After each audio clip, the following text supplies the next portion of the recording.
নমস্কার। প্রশ্ন: রবীন্দ্রনাথ ঠাকুর। মা গো, আমায় ছুটি দিতে বলো, সকাল থেকে পড়ছি যে মেলা।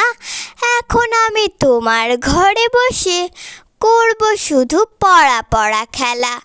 তুমি বলছো দুপুর এখন সবে, না হয় যেন সত্যি হলো তাই। একদিনও কি দুপুরবেলা হলে বিকেল হলো মনে করতে নাই?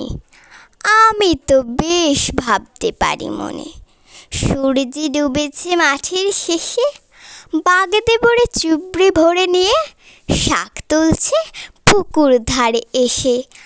আধার হলো মাদার গাছের তলা, কালি হয়ে এলো দিঘির জল।